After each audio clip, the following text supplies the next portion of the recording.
कधीच नाही चुकणार तुमचे फेवरेट टीव्ही शोज झी5 सोबत, तेही एकदम फ्री। कोण आहे? काको मी आहे नेत्रा।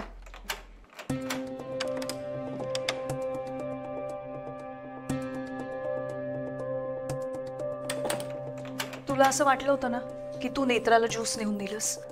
हाँ, मी नेत्राला ज्यूस दिलंच नव्हतं। मी घरात होतेच नाही, मम्मी कसम।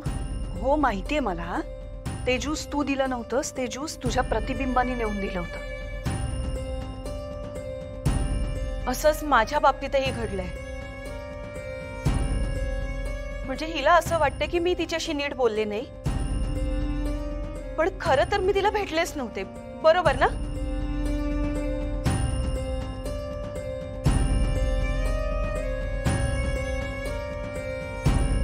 नेत्रा, ह्या सगळ्या गोष्टी मी एकमेकांशी जोडून पाहिल्या आणि ह्या सगळ्यातनं एकच अर्थ निघतो।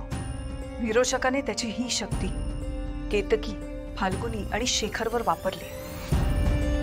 हो, आणि कदाचित केतकी काकूंच्याच प्रतिबिंबाकडून विरोचकाला कळलं असावं की मी गरोदर आहे।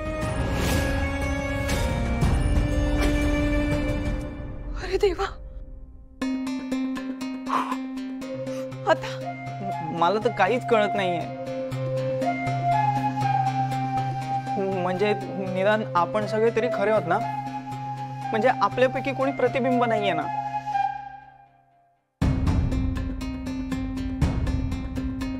काल रात्री जे काही घडलं त्यानंतर मला वाटत नाही की विरोचक त्याची शक्ती इतक्या लवकर वापरेल।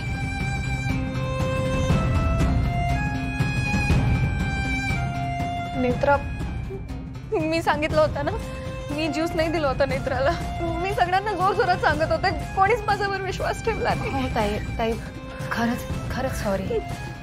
म्हणजे आम्हाला खरंच नाही कळलं की त्या तुम्ही नव्हता। सॉरी ताई, आम्ही नाही विश्वास ठेवला तुमच्यावर। So horrible.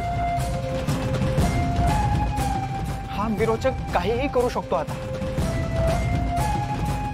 विरोचकाची ही शक्ती जास्त डेंजरस आहे। एक मिनिट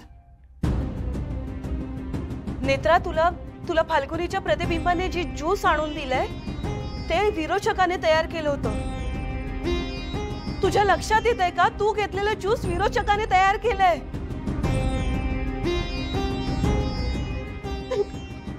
नेत्रा, तू डॉक्टरकडे जाणार होतीस ना? हो, अद्वैत बाबांशी बोलतायत, त्यांचं झालं की आम्ही लगेच निघतो। जा तुझा, तोपर्यंत तू तयार हो जा। आत्या, पण इथे घरात आपलं काय ठरलंय? तू आता फक्त तुझी आणि तुझ्या बाळाची काळजी घ्यायची। विरोचकाच्या ह्या शक्तीशी सामना कसा करायचा ह्याचा अभ्यास मी करते। तुम्ही सगळ्यांनी सुद्धा काळजी घ्या। आम्ही घरात नसताना खूप सावध राहा। नेत्रा, हे सगळं सोड आणि आधी लवकर जा तू। हो, मी येते।